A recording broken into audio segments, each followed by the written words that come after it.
you. I feel the presence of your security career. I feel, enveloped and enwrapped by the sense of safety that you almost naturally seem to provide. Thank you so much. Thank you, sir. Have a wonderful day, and I wish you a good meeting. Thank you very much. Okay. Yeah. Ladies and gentlemen, that was Mr. George, Nicholas George, in his capacity as Public Relations Officer of the United Workers' Party. Listen to this.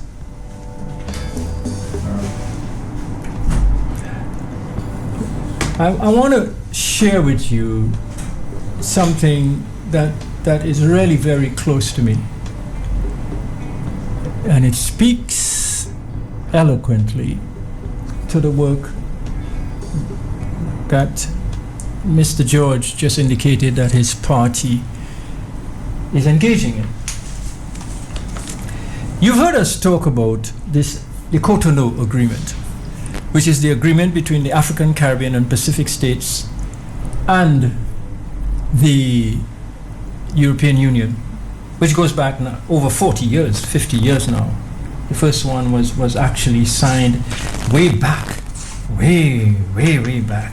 Some of you were not even born yet. Some of you were not the twinkle in your daddy's eye yet. The first one was in 1957. And the situation is that every 5 years there's a renewal. And the most recent renewal was the Cotonou Convention, which was renewed in the year 2000. The calendar significance of that is the Dominica Labour Party came back into office in the year 2000. I know. I was a part of it. I was even in the cabinet for a short while, but I was there. And it was a unique opportunity to take advantage of an innovative, uplift between the ACP and the EU countries. And we didn't, at least not completely. Let me explain to you why it was such a moment. And in a sense, there are 4 years left in the moment. 4 years. Okay. So we still have some time.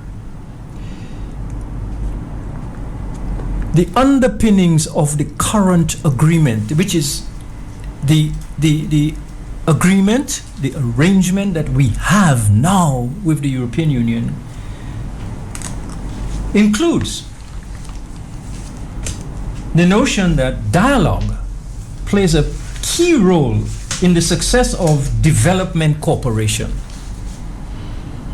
And, let me quote, the political dimension of poverty reduction is now acknowledged to be an integral part of development processes.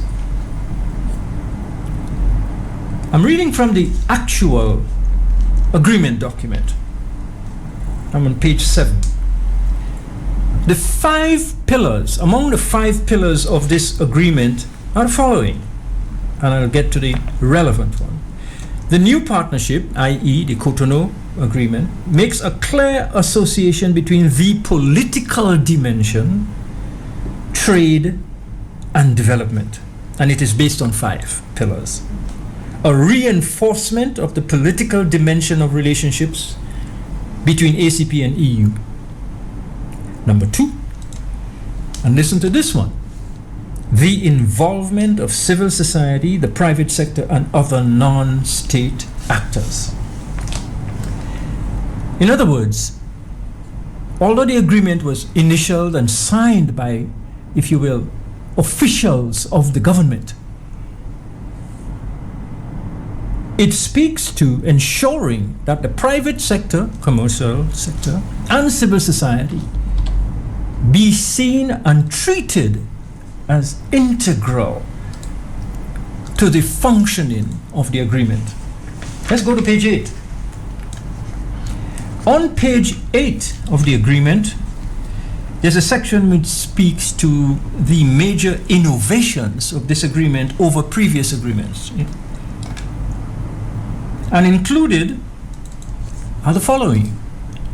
Number one, to enhance the political dimension of the relationship. Number two, to explicitly address corruption. Number three, to promote participatory approaches. Number five, involve civil society in consultation on reforms and policies to be supported by the community.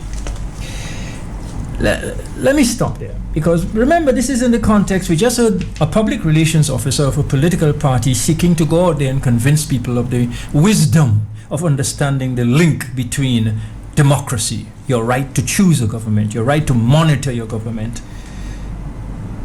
and your development.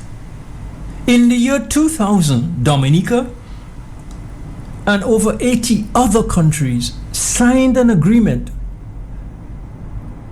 which is alive from the year 2000 to the year 2020. That means it's still alive. To take advantage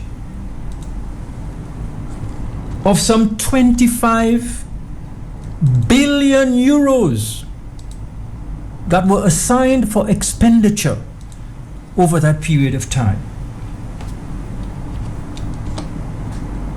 You know what's really interesting about this figure, 25 billion? Is that 9.9, call it 10 billion of that,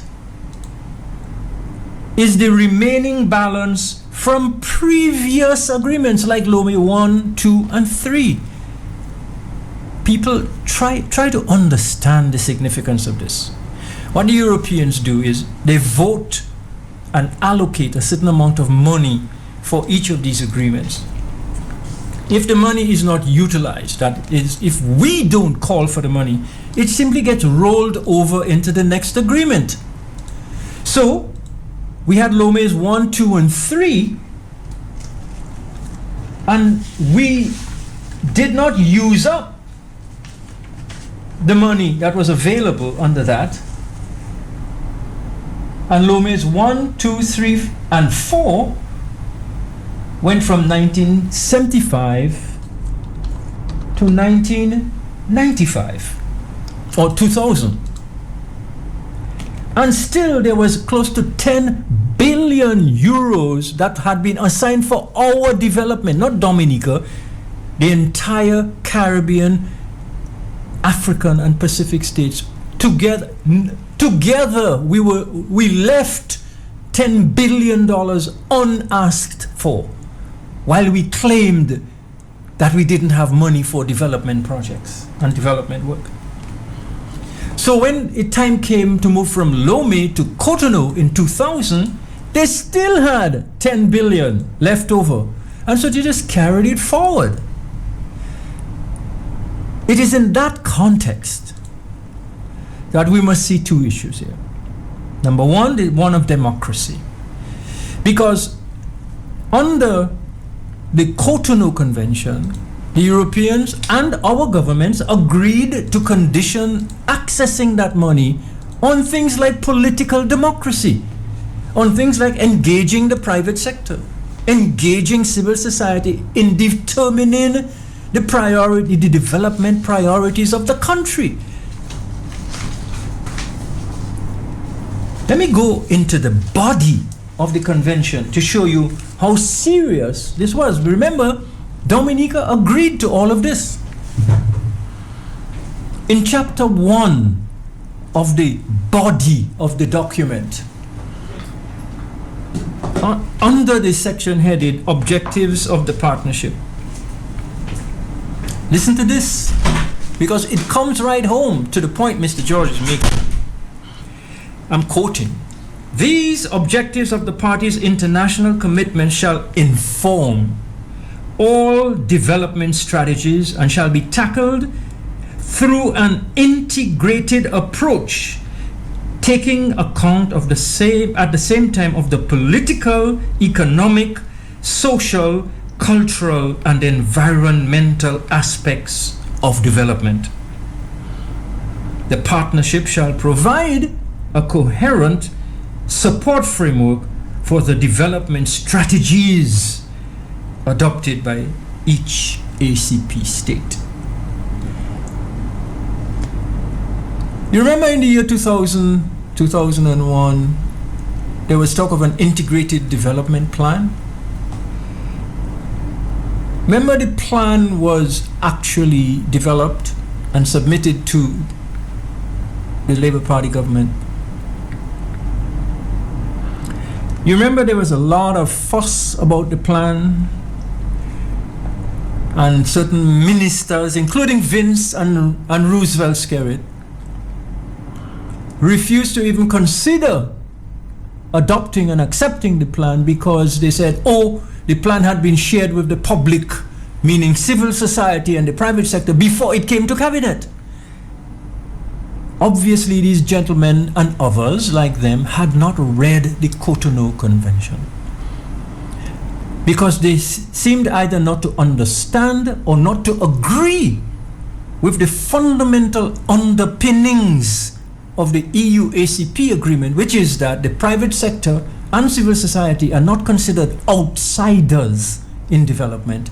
They are considered integral partners. And so everything must be shared with, discussed, and in a sense approved, not just by the cabinet, but by the private sector and civil society. That integrated development plan was prepared by a group of Caribbean persons that I had the honor of leading. And Dominica is still the only Caribbean state and one of the few of the ACP states that has prepared an integrated development plan. In other words, we are the only ones who actually satisfied this precondition of an integrated approach. That is a requirement for accessing the bulk of the funding and financing for development projects. We didn't accept it because it was Afimate's name that was on it. I remember a gentleman, an economist, Eisenhower Douglas, saying to a friend of mine, no development plan for Dominica shall ever have Afatan Mate's name on it. I remember ministers of government and other party stalwarts. You remember by that time I had left the government, right? Because I didn't last more than 6 months. But you remember that I got the contract to do the development plan after I had left the government, because I bid on it, and my bid won the procurement contract. But those who had remained silent and inside of the Labour Party had such an angst, such a level of revenge in their hearts about me. Some of them said, who the hell I think I am to walk away from the Labour Party? Who I think I am? Well, I know who I am. That's exactly why I walked away. I never lived in filth. I never lived in a place where people you trusted, when you reached your hand out to them, they stabbed you in your back. That is not how I was raised. And many of you who were not raised that way as well ended up putting that behind you and remaining and becoming deeper and deeper associated with the persons who by then, after Pierrot's death,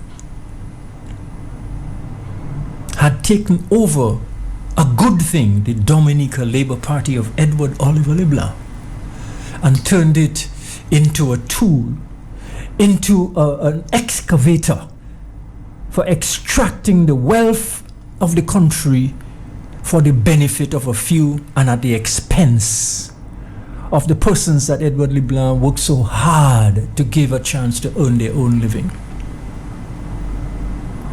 And just for that, personal and what you perceive to be political reasons, you failed to accept and trigger the one thing, the Integrated Development Plan, that would have opened up the door to significant sums of money for the development of Dominica. You see the link between the politics and the economics? And having failed to do that as far back as 2004, 2005, and every year therefrom, you find yourselves 12 years later not having access to legitimate financing. And so you find yourself having to sell the one thing that is held sacred by any mature, civilized society: its heritage, its culture, its identity. So having lost everything, having lost all the valid, legal, clean opportunities for money, you turn around and you must sell passports as your main source of revenue to run a country that, had you been the kind of person who Edward Oliver LeBlanc wished the inheritors of the Labour Party to be, which is to keep the interests of the poor and the vulnerable at the center of the development strategy, we would not have had the trouble we had, and we would not be where we are today. Trying to explain again the very thing that Edward Oliver LeBlanc spent time going around and around and around the country explaining to the Laboué. He used to refer to workers and farmers and peasants. He helped people understand why it was important to build feeder roads. It wasn't just a government project. It was an opportunity, a portal, a gateway for poor people who didn't have a way to grow their farms into commercially viable units to then be able to do it. So where there were no roads, where there were only tracks, limiting the farmer from what they could bring in and what they could bring out, Edward Oliver LeBlanc and the original Labour Party created roads. And in quick time, the farmers of this country demonstrated that they could be the drivers of the economy, and because they also understood the link between exercising their franchise as voters and the resultant economic infrastructure that would allow them to develop and grow, not just themselves. Convert a village like Wesley from one of tiny little wooden houses into a major highway of well-built and fully appointed homes of farmers, shops and stores, trucks, not just pickups, trucks followed by cars, educating their children in a way that they could have only dreamed about, because they had understood that the reason why there were roads to the estates were because the plantation owners understood the link between politics and economics. So they made sure that the political directorate that they controlled built those roads to the estates. The farmers didn't have that political influence, so they could not demand that roads be built to their farms. So they had to await the emergence of an Edward Oliver LeBlanc, the Dominica Labour Party, Phyllis Chant Allfrey, Isilo Black, etc., etc. Even men like N.A.N. Ducre, St. Luce, and all the others. They understood it. That's why it's a pain, a hurt, when I listen to N.A.N. Ducre, who had the privilege of sitting in cabinet with an Edward Oliver LeBlanc, singing the praises of somebody who is raping and distorting and destroying and convulsing the legacy of Edward Oliver LeBlanc. I speak of Roosevelt Skerritt.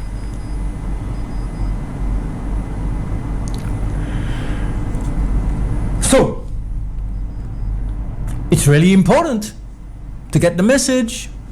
Very important to raise your voice. Extremely important to identify the obstacles in your path. And most important, to remove them. If there's a mango root crossing your little roadway to your house or trying to break into your foundation, it's an obstacle, it's a problem. What do? You don't caress it and fertilize it, you cut it off. You excise it. You remove it. Politics is funny.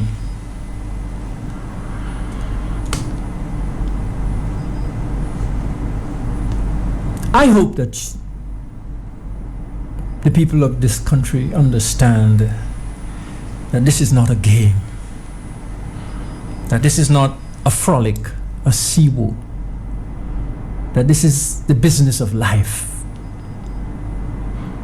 You listen to the news, you watch the news, and you sometimes wonder why people place themselves and their lives on the line. It's because they understand the link between the political legacy of the country and the economic opportunity. Let's not make the mistake of separating out these issues. Let's take some calls. Sorry, caller. Please call back. I think we may have our first caller for this edition of Talk on the Block. Happy blessings to you, sir. Yes, sir. It's very interesting having to do with that. Should I refer to it as that Kyoto Fund, Happy? Mm-hmm. Cotonou. No, not Kyoto, but Cotonou. Cotonou. Happy, could it be that there's so much strings attached to it where accountability is concerned? These Caribbean leaders are afraid of this morning. Well, it's accountability, and I highlighted just one of those. And one of the areas in which you would be held accountable is they would ask you, are you involving your private sector? Are you involving your civil society? Let us see the evidence of their engagement and involvement, etc., etc. Those are very troubling questions for somebody or an organization that likes to rule from the top down. My God, Happy. And that's why we are where we are today, blessings. That's why we are where we are. Imagine 10 billion euros left over, unutilized from a previous allocation, just rolled over into this current. And I'm there by drop. I'm checking, but what? 10 billion, my brother. 10 billion.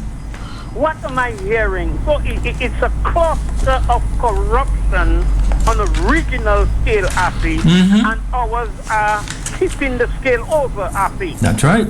Ours in particular are tipping the scale over.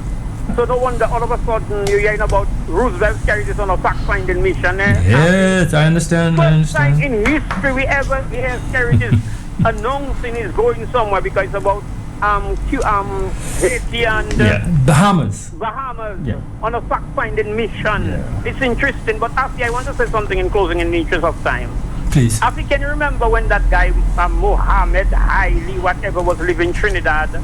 He get caught in Jamaica, Barbados, on his route to Dominica. Right. He had a gun with several rounds of ammunition. Can you remember what Charles Savre said? He was coming to pick Dominica up his family. to pick up his daughter. Yeah. So I don't know if she was a wild person in the forest, and then he had to go and hunt her down, maybe to get her injured, and then he would stop her her haste to get away from him. Right. After I telling you, check the sequence of events and you will see. And as I keep reminding, February 1933, Adolf Hitler burned his president house and blame it on the opposition. And I'm saying every signs of it is reoccurring, from what they did to Lennox Linton about the IPO information, now about the guns that are missing. I want them to tell me the guns in the armory belong to the opposition too. Okay, sir. Insinuating the barrel is belonging to the opposition. Thank you, sir. They call you boss. Thanks. Appreciate it. Keep it up. We have another caller on the line. Talk on the Block. Hello, Afi. Good afternoon. Good afternoon. How are you, Afi? I'm fine. I'm very well. How are you? I'm fine. Afi, I only just ask you You're breaking up. Try to position yourself so we can hear you very clearly. Please. Can you hear me? I'm hearing you a little bit better now, but there's a little echo. I don't know if it's because your device is still on. Maybe because of my location, Afi. But just quickly, I heard him asking for the business sector in Dominica to support Haiti, which I'm not against supporting Haiti, but I personally believe that we have chance to take some of the million you have stolen from Dominica Public. These students in Chile, Reno, Florida, Stony and stuff, all the millions they have acquired from Dominica Public. They themselves need to make a big contribution towards Haiti. Yeah. Thank you. Okay, my friend. I understand that. But as you mentioned, private sector, let me go to the section of the convention that makes special, separate and distinct provisions for financing beyond our wildest dreams for private sector in our region. I'm reading from Annex 1, Financial Protocol of the Cotonou Convention. For the purposes set out in this agreement to a period of 5 years, commencing March 2000, the overall amount of community financial assistance to the ACP states shall be euro 15.2 billion. The community's financial assistance shall comprise an amount of 13.5 billion for the 9th EDF. That's largely money to go to the governments. The 9th EDF shall be allocated between institutions of cooperation as follows. 10 billion in the form of grants shall be reserved from an envelope to support for long-term development. The envelope shall be used to finance national indicative programs, money for the government, private sector investment program. Euro 900 million shall be reserved for the financing of the budget of the Center for the Development of Enterprise, a private sector support institution. Euro 70 million shall be reserved for the financing of the budget of the Center for the Development of Agriculture. You hear me? Understand that special and distinct provisions are made for investment in sectors that are classically engaged with the private sector. There's an investment facility of 2.2 billion according to the terms and conditions set out in the annex. This agreement without prejudice to the financing of the interest rate subsidies. I want to get to the point where they talk in some more detail of these financing arrangements for the private sector. For projects which involve restructuring operations in the framework of privatization, or for projects with substantial and clearly demonstrate social and environmental benefits. In such cases, loans may be extended with an interest rate subsidy, the amount and form of which shall be decided with respect to the particular characteristics of the project. However, the interest rate subsidy shall not be higher than 3%. The final interest rate shall in any case never be more than half of the reference rate, and sometimes the reference rate is 1.5%. Interest subsidy shall be capitalized or may be used in the form of grants to support projects, technical assistance, particularly for financial institutions. People, what I'm sharing with you here are the details of the instructions that are given that would allow the private sector, civil society, and the government, without competing with each other, to go after substantial amounts of money. Unfortunately, we are living in a time when it appears that people in government want it to appear like every dollar that is spent in the country has somehow come out of the government's back pocket. I warn us that if we continue along this path, there'll be more pain and more suffering. And it will get to the point where you can take the pain no longer. Venezuela got to that point and is at that point. If you read the news today, OPEC could not agree on a strategy for reducing oil production, which would drive the price of oil up. It's going to hurt Venezuela. The highest that the price of oil is going to be some between $40 and $50 a barrel. That's almost $40 lower than the minimum required by Venezuela in order to cover its cost of producing oil. What do you think that's going to do to Venezuela's capacity to refine oil? Venezuela's capacity to continue to supply the Petrocaribe program with oil, diesel, and so forth. So understand that world events are directly and ultimately and today very quickly linked with the prospects confronting small countries like ours. NG Laksem. You remember NG Lapseng? You remember that name, that Chinese fella? Macau. The guy that Skerrit went to try to borrow money, $20 million US, to pay off somebody. His trial is coming up soon. All know, so he's negotiating with the FBI. Because he knows if he's found guilty, he's going to go to jail almost forever. And that Mr. NG is spilling his guts. He's telling them even things that he cannot remember, because he wants them to see him as a friendly witness, and in turn they will ask the judge to ease up on him. He will have to explain what he was doing in the company of a certain head of state, cutting a cake. He will have to explain what is this thing about a Caribbean regional internet center that he agreed to build. With what money? Where was this money coming from? He will have to explain these things. He'll have to provide a copy of the agreement that was signed.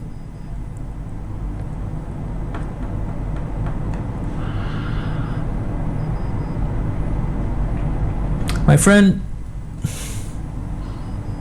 this is not a nice time. It's like this young fella, Frank Toussaint, the port worker, who just got into this accident apparently yesterday. And the person who engaged and caused maybe the accident ran away from the scene. In the meantime, Frank has lost his leg. He's a provider. He's a head of a household. Is that what we have become? That you knock somebody and you don't even have the common decency to turn back and say, brother, I'm so sorry, what happened? Boy, let me get you to the hospital, let me flag down a vehicle, let me call this, let me call the ambulance. Nothing like that. We've gotten so cold. Are we listening to who we are?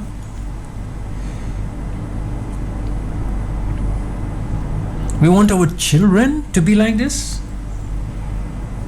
We have nasty senior counsels out there trying to spin stories and webs.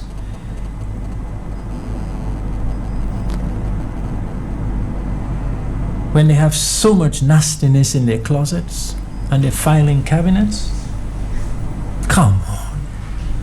And we all know that, people. This is a tiny little island. We know who these guys are. In some cases, they're still my friend. I met my partner Sogo Fly this morning. We bumped each other. We said, hey partner, what's going on?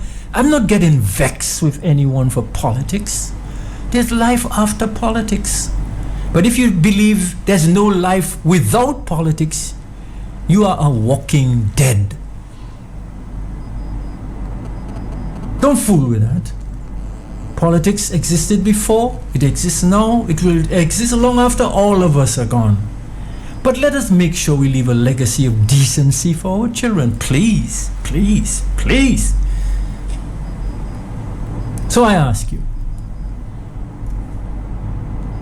this is definitely my last talk on the block. From all reports, Matt has found a flight and will be here later this afternoon, which means he'll be here tomorrow. And again, let me say thank you so much for allowing me to spend some time with you. I really do appreciate it. I am passionate about these issues, otherwise I wouldn't do this. Because I know, I'm old enough to know, that these are the very things that determine who we are.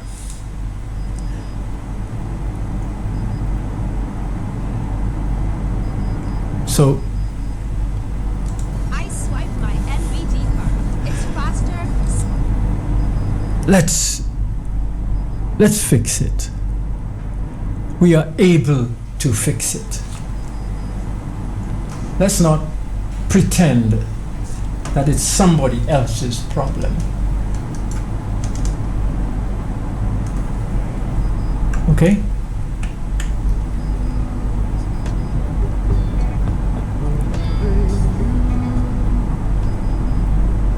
It's not somebody else's problem. It's ours. And if we want to fix it, we know what to do. So, let's get on with the job. Let's even talk to people who we know are doing offensive and terrible things in the hope that maybe Safer and definitely more. their No need to carry excess. last moment, Chips in the mouth. last opportunity is actually given to them to sort of correct their ways. If they choose not to, fine. But I really do believe we have to demonstrate that we are bigger.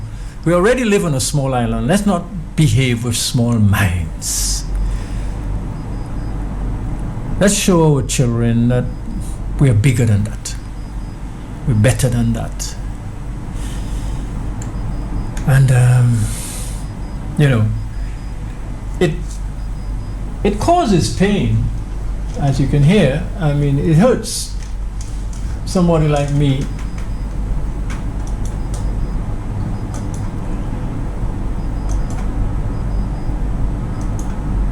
When I see what's happening to the country.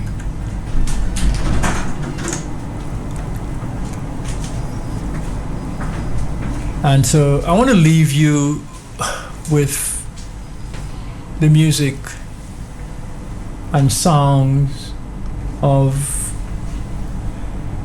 somebody who's